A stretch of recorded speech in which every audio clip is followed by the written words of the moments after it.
Hello, my name is Dennis Ougrin. I'm a child psychiatrist at the Maudsley Hospital in London and a reader at KCL. This talk is about depression in young people. I have no conflict of interest to declare as such. I wrote a couple of books on the related topic of self-harm, but they're not really strictly linked to the topic of depression. There are two main objectives of this talk. One is to understand how to diagnose depression in kids, and the second one is basically how to manage it. Now, ICD-10 has classified depression into mild, moderate, and severe, depending on how many symptoms the young person has. In order to diagnose depression, one would need to have at least one of the symptoms listed on the left. So either sadness, anhedonia, or low energy, plus several of the symptoms on the right, which then would give you an idea about a mild, moderate, or depressive or severe depression. DSM-5 treated it in a similar approach. They required 5 or more symptoms, and they also emphasized impairment. So it's not just the symptoms as such, but also impairment that was required. I might just add that ICD-11, which was recently adopted, took a closer stance to DSM-5. So there's a requirement for 5 symptoms and a much greater emphasis on impairment. But just to summarize that part, in order to diagnose depression, one would need to have a certain number of symptoms of depression, plus the associated impairment, so loss of function, which could in a young person be in either family life, in school life, with friendships, or in leisure activities. So in order to diagnose, you need to demonstrate symptoms plus impairment. Now, one could say that clinical manifestations of depression do differ depending on how old or young the child is. Now, much younger children are much more likely to come to you with issues such as somatic complaints or behavioral problems. In adolescence, one would see more irritability, boredom, and then that's when suicidal ideation and attempts might occur. And then in adults, one could see much more frequently issues such as melancholia, so problems with sleep,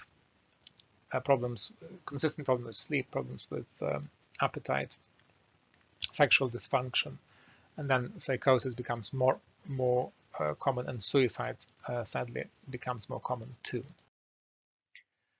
Prevalence of depression, probably rough ideas would be about 1 or 2% in kids and 4 to 5% in adolescents within 12 months. When one looks at lifetime prevalence of depression, figures are likely to be much higher. And a relatively recent study in America has shown that the prevalence of depression is probably rising in young people. So that's a lifetime figures there from 9% in 2005 to 11% in 2014. It is important to note that depression is very rarely just a pure depressive episode in young people. I would say that comorbidity is the norm, and the common comorbidities in young people are conduct disorders, separation anxiety, especially in younger ones, and OCD. OCD is an interesting comorbidity because in study after study, it seems to show that having OCD symptoms tends to be a negative prognostic factor, including negative prognostic factor for treatment. Now, the course of depression in young people is essentially, if you take a single depressive episode, the course, the prognosis of that single episode is actually benign. The majority of kids will recover from a single depressive episode, even without treatment. The difficulty is that there is a very high risk of recurrence and developing further depressive episodes, and that's the problem in young people and in adults too. When it comes to etiology, one needs to understand that there is undoubtedly a very important genetic component to depression. Something like 30 to 50% of the liability to depression is due to genetic factors, which leaves quite a bit to environment. And something also to understand is that genes and environment almost certainly interact in depression. Now, there's a lot of argument in what way it occurs, and these figures have been disputed. But perhaps the most sensible way to think about this is that there are some kids who have genetic predisposition to depression, but if they are not confronted by major severe life events, such as perhaps sexual abuse or removal from family or physical abuse, or a loss of a parent at a young age, then in itself, the genetic liability does not necessarily result in depression. But it's the combination of genes and environmental factors that is almost certainly the key mechanism on how depression starts. Now, when we think about assessment, one needs to think about a number of questions. And first of all, it is the what question. We need to understand what symptoms of depression exist, how they started, their duration, if anything has been done so far, and if they have been modified in any way by any other factor, such as treatment. You might, for example, ask about St. John's wort, which is a remedy that a lot of families would use. Then one needs to understand comorbidities, how the child functions in the 4 domains I mentioned, so school, leisure activities, family, and friendships. Think more about the timeline, so when it actually occurred, whether there were any previous episodes, and also very importantly, think about if there were any previous episodes of high mood or elated mood, which then might make one think about the bipolar depression. And then, of course, not to forget the risk assessment, which is the key thing in our assessment of a depressed child, especially the risk of suicide, which needs to be fully assessed. That will be subject to a different talk, which you'll hear later. Now, the timeline is something that could be done in this particular way. So here you can plot mood against age or school grade of a child. And so one could start with a 5 when the child was little. That would be a normal average mood, and then plot it against time. And that's one way to try to understand if the child has ever had past depressive episodes, but also if the child might have had past manic episodes. The second question is, who should one interview when assessing a child with depression? And the answer is typically the young person, the parent, and it's very useful to have another perspective on this, such as a school teacher. How could one assess depression? Now, there are screening instruments, for example, the MFQ, Mood and Feelings Questionnaire, or the RCATs. They could be filled by the child themselves or the young person, or by their parents, or even school teachers. There are also interviews, so it's something that a researcher or a clinician would administer to the child and the parent, typically, such as the KIDISADS or the CDRS. And then there are also questionnaires that could be directed at teachers, for example, SDQ, which has a teacher's component. And so really one would, but the important thing here is that one really wants to have some sort of an outcome measure, some sort of a scale that one administers to the child when one sees them for the first time. Some kind of an interview which will establish the diagnosis and also exclude other possible diagnoses. And then to remember to administer the actual outcome measure, the scale that you use repeatedly, so that you know if your treatment is doing anything good, bad, or neutral.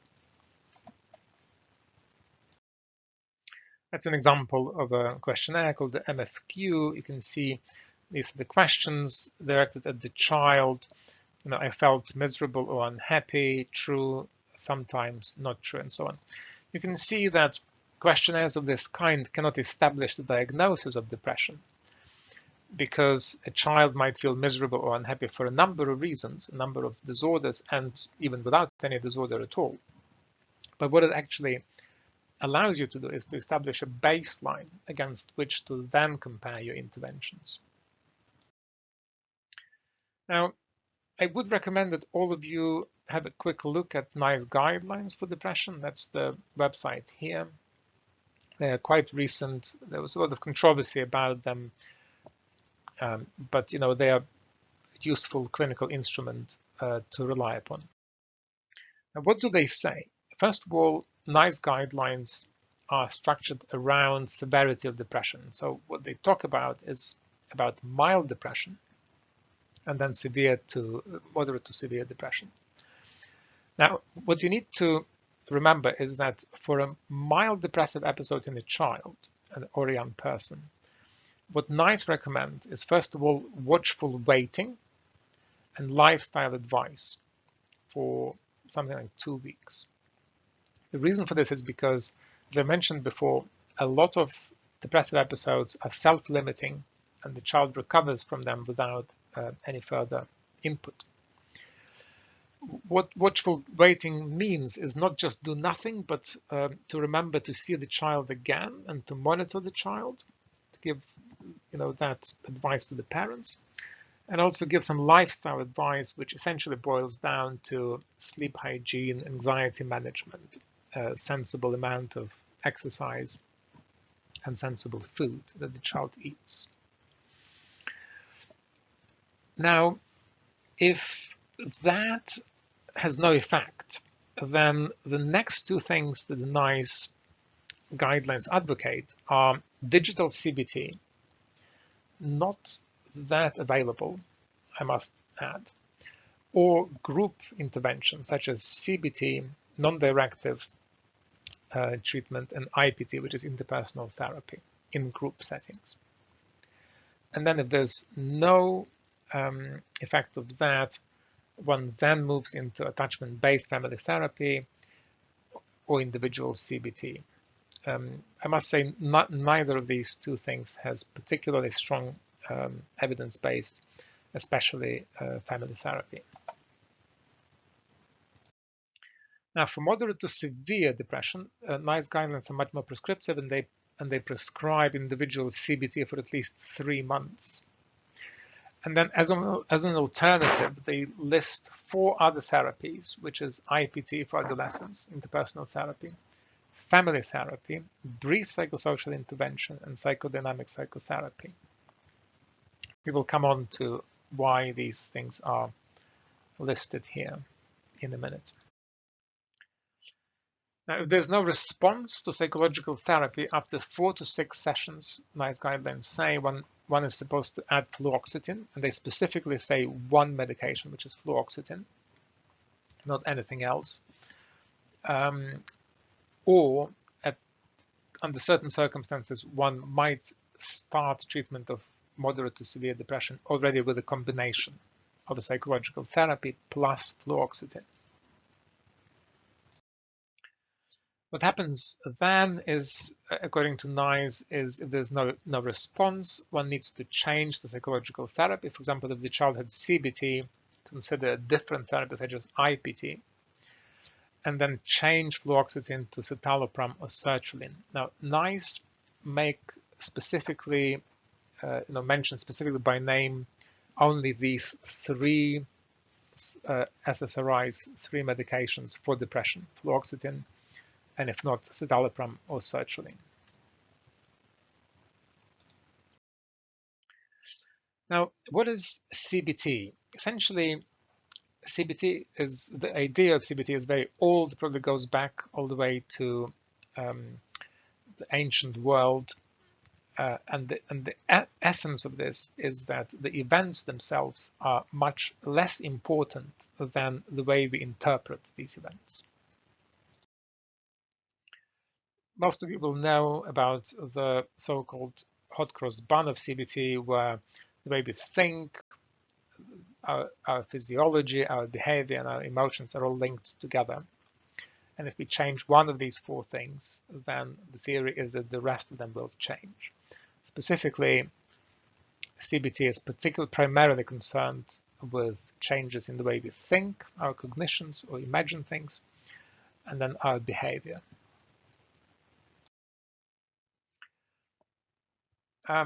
One aspect of CBT, which is behavioral activation, which is probably one of the most useful parts of CBT, essentially is based on the idea that a child who engages in interesting, positive, pleasurable activities will have better mood than the child who doesn't.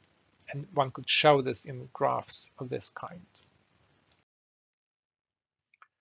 Now, as far as efficacy of CBT, one should say that early studies, older studies, were much more promising than later studies.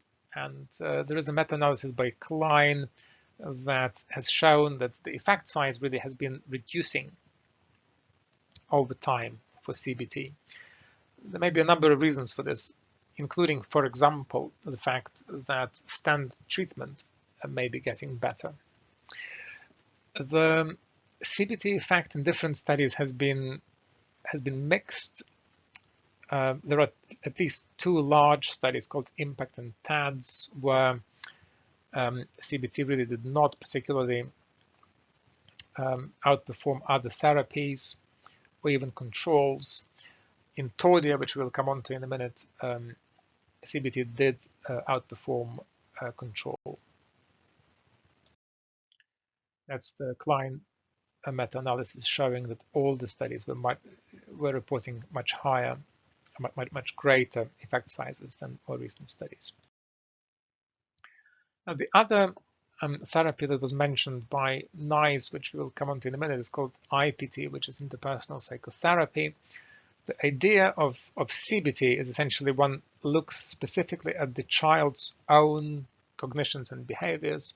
In IPT, one looks more into the relationship between depressive symptoms and interpersonal relationships of the child. There's a relatively good evidence base for IPT. Small studies, perhaps not of great quality, but very few, if any, negative studies of IPT. In adults, there's a fair amount of evidence to say that IPT and CBT are probably equivalent in most cases. In kids, we don't particularly know, but there is no strong evidence to say that either of them is particularly better than other. Family therapy is different. Family therapy has been subject to a number of RCTs which hardly ever have shown any difference from either controls or other therapies, with one caveat to say that family therapy might be a useful adjunct for certain types of psychological therapy. And I would say that a family component, some sort of parent component, is probably important for any therapy that you in depression. Psychodynamic psychotherapy, we thought it was basically over many years ago, but again, a recent study by Goodyear called the IMPACT has basically shown that there was no difference between CBT, short-term psychoanalytic psychotherapy, and brief psychosocial intervention at 86-week follow-up with kids. So you'll remember that NICE have mentioned some of these interventions by name, partly based on this study by Goodyear.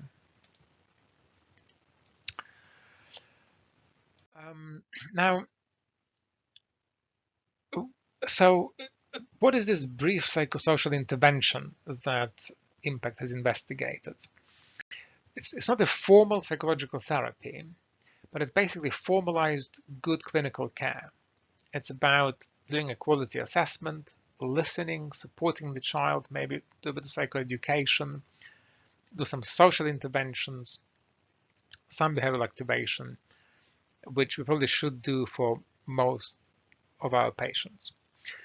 Now, one of the criticisms of impact was that if you look at this brief psychosocial intervention, there are many elements here that may belong in CBT. And so one could say, look, one was comparing CBT to CBT light to CBT proper.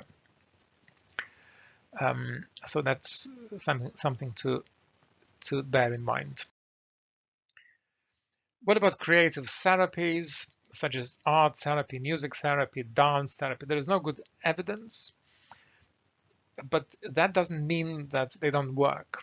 And anecdotally, I think most of us will say that there are some kids that will not engage in any other way other than through some medium such as art or dance or drawing or some other creative therapy of that kind. Now, talking therapies are not necessarily neutral when they don't work. They may have side effects and harm. For example, if they don't work, they might increase hopelessness.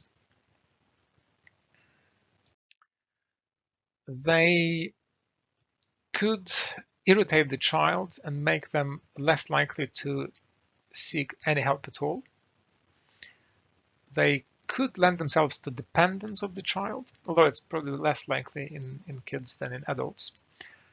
In rare but extremely concerning cases, they might lend themselves to abuse by the therapist. And of course, there is an important thing of the opportunity cost. So if we are doing a psychological therapy that is unlikely to work very well, then what it is that we are not doing. For example, CBT for anxiety disorders works extremely well. And if we do something that is not working very well, then who's going to do the really effective interventions? So in conclusion about psychological interventions, one should say that everybody really should do good brief psychosocial intervention. There is some evidence for CBT and IPT, but not particularly strong. Maybe family therapy could be used as an additional therapy, and certainly parenting part is something that is almost certainly useful for any therapy that you use, including CBT and IPT. And perhaps psychodynamic psychotherapy may be useful in some cases, but I think we need to know a lot more about the subgroups of kids, perhaps with attachment difficulties, where it may be suitable. Now, moving on to SSRIs, to the medication. So fluoxetine is by far the leading medication, the leading molecule in our field. Study after study, it shows that it outperforms placebo. Sertraline and citalopram are also significantly better than placebo in several studies. When we choose between sertraline and citalopram, in my case at least, I always think about sertraline as something that may be best for anxiety or OCD symptoms. There is very little evidence of new antidepressants. There is currently a study of vortioxetine which is underway, which would be very interesting to know what it actually shows.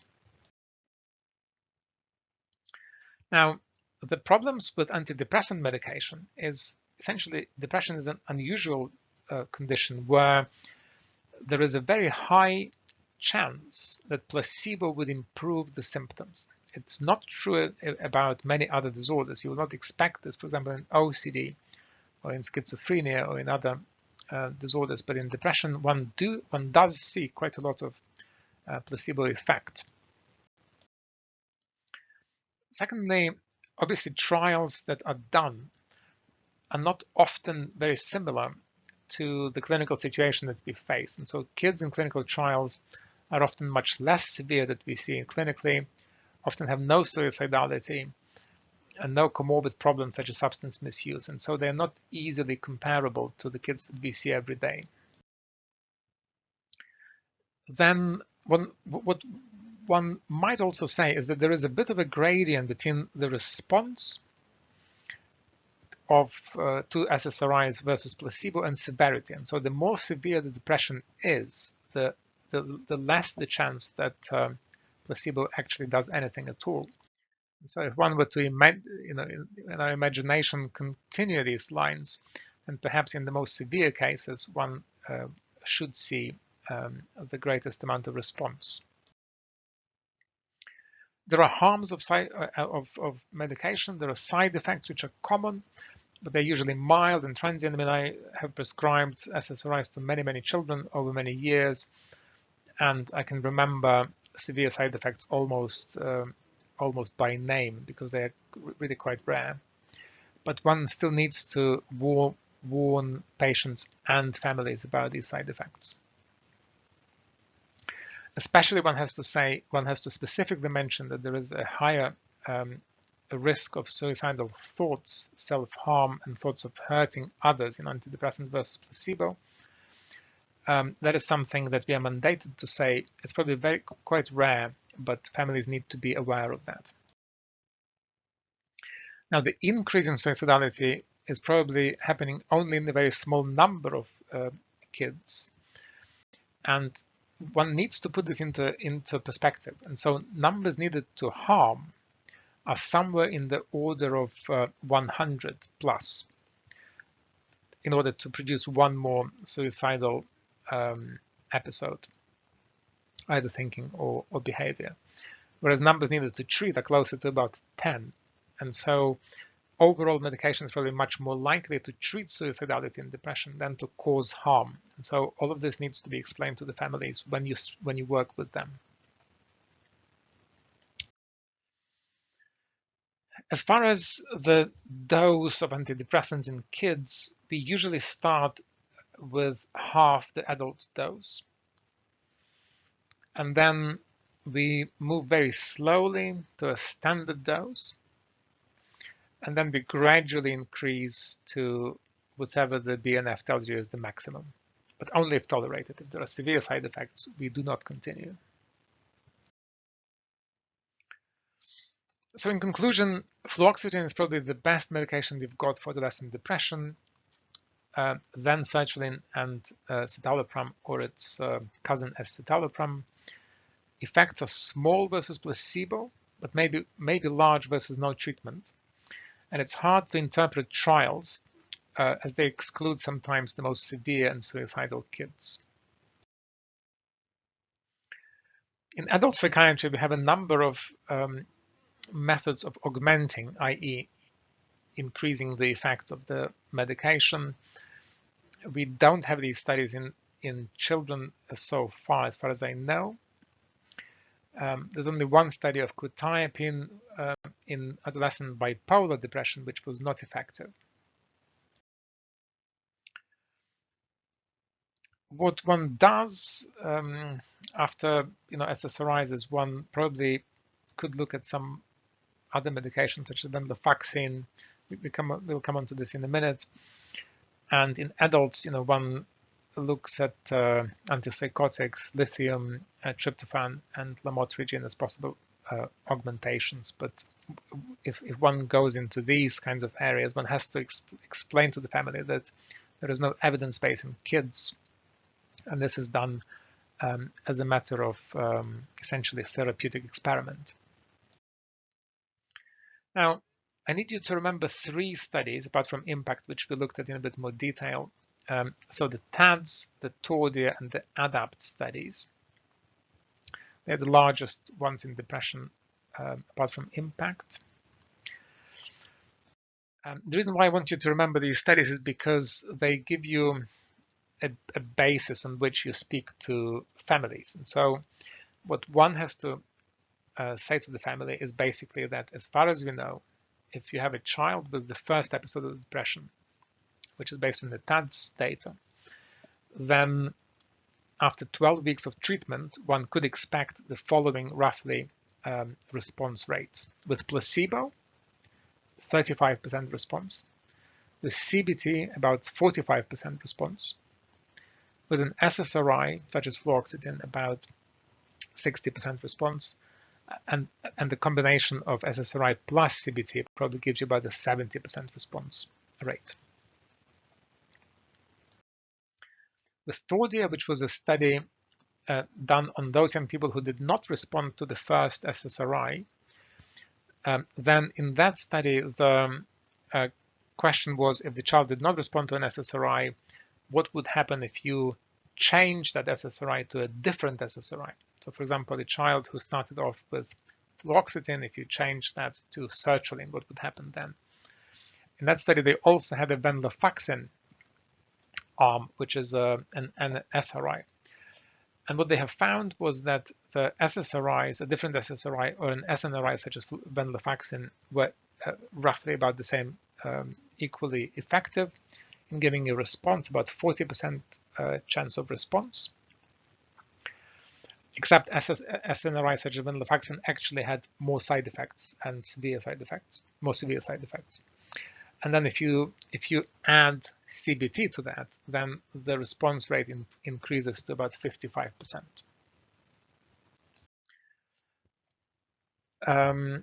In ADAPT study, what we have found was that in that particular study, the SSRI versus CBT plus SSRI did not really improve in any way, and so again, there's a lot of discussion around why this may be, but one possibility is that the kind of SSRI that was provided in this particular study was not of a good enough quality. And so the conclusion of that is that CBT is probably best delivered by the fully qualified and well adequately supervised and experienced clinicians. The reasons why results are so different from study to study are multiple. Almost certainly there's something to do with the study design itself. There may well be the case that different studies have different severity of kids. So in ADAPT, for example, the severity was actually higher than in the American TORI and TAD studies. Comorbidity was different, suicidality was different. Number of sessions may be important. And then perhaps CBT, as you probably know, have different components. And so it may be that certain parts of CBT, such as behavioral activation, may be much more important to have early in the study, in the actual therapy, than other types of interventions, which are less key. And of course, competence and experience in delivering CBT is probably one of the most important things. Now, I want you to think about CBT as less of a medication and more of like a surgery. So it's a skill-based intervention. So what you want is, you don't want just to have your appendix removed. You want that to be done by a skilled surgeon, in the same way that you don't want to have just CBT. You want to have it done by somebody who is very skilled and experienced in that procedure. So to conclude, basically, depression is a very common disorder in kids. It could have a very early start. It has relatively good prognosis in the short term, but the problem with depression is that it tends to come back. The key to the diagnosis is the symptoms of depression that the child has, plus impairment. And the key to treatment is to understand how severe the depression is, and then to apply skillfully NICE guidelines in a way that reflects your resources where you are, but also reflects the needs of the child. And the key interventions are SSRIs, such as fluoxetine, and psychological therapies, such as CBT and IPT, plus social support. I'd like to particularly thank Paul Wilkinson from Cambridge, who very kindly donated some of his slides to this, and also to Agiris, Stringaris, Eleanor, Lee, and Boris Bermacher, who also helped me put together some of these slides. And that's all. Thank you very much for your attention.